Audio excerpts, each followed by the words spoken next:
3 წლის ვიყავი დაახლოებით, როცა ხელით მახატინებდა, მაჭრევინებდა რაღაცებს და მაქედან დაიწყო ჩემი სიყვარული. ბებო იყო თვითნასწავლი მხატვარი და რაღაც თითქოს მან შემაყვარა სულ თავიდან, აი რაც მახსოვს, მეხსიერება საერთოდ სულ მახსოვს, რომ ბებოსთან ერთად რაღაცებს ვაკეთებდი და ძალიან შემაყვარა ეს სფერო.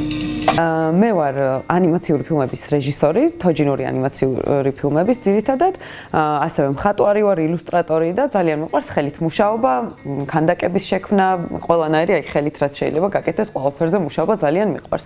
ჯიბისკაცი იყო ჩემი პირველი ანიმაციური ფილმი და რა თქმა უნდა ძალიან დიდი როლი აქვს, ძალიან მიყვარს ეს ფილმი, იმიტომ რომ ამ ფილმმა შემაყვარა ეს სფერო და ამ ფილმმა გადამაწყვეტინა, ამ ფილმის შექმნის პროცესმა გადამაწყვეტინა, რომ მე გამეგრძელებინა ამ მიმართულებით მუშაობა.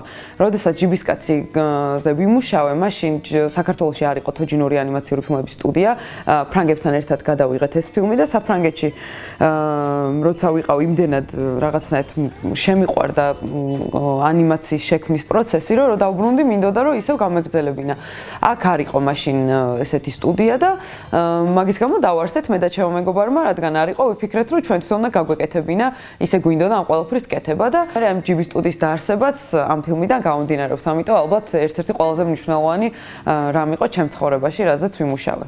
ყველაფერი ახდენს გავლენას ადამიანზე, შეიძლება ნანახი ფილმისგან, რაღაც შთაგონება მიიღო წაკითხულისგან, მოსმენილი ისტორიისგან, ვიღაც ადამიანთან შეხვედრისგან.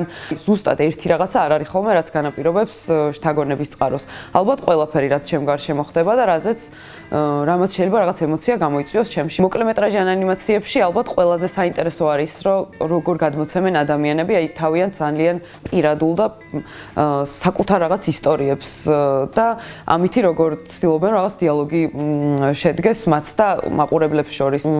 ქართული ანიმაციები ძალიან მიყვარდა ბავშვობაში, თუმცა ეხლა აი ესეთი დიდი ხანი აღარც მინახავს. ერთ-ერთი საყვარელი ანიმაცია იყო საზამთრო, ჩემი ეგეც ალბათ თოჯინური ანიმაციების მიმართ მქონდა ეს სიყვარული, სულ მაინტერესებდა როგორ იყო გაკეთებული, მოცულობითი რო იყო ხოლმე, ძალიან მომწონდა და საზამთრო ძალიან მომწონს და ძალიან კარგი ის აქ შინაარსი, ვფიქრობ ძალიან საყვარელი ანიმაცია და გავაკეთებდი კიდევაც რაღაც ახალ ვერსიას ამ ანიმაციის.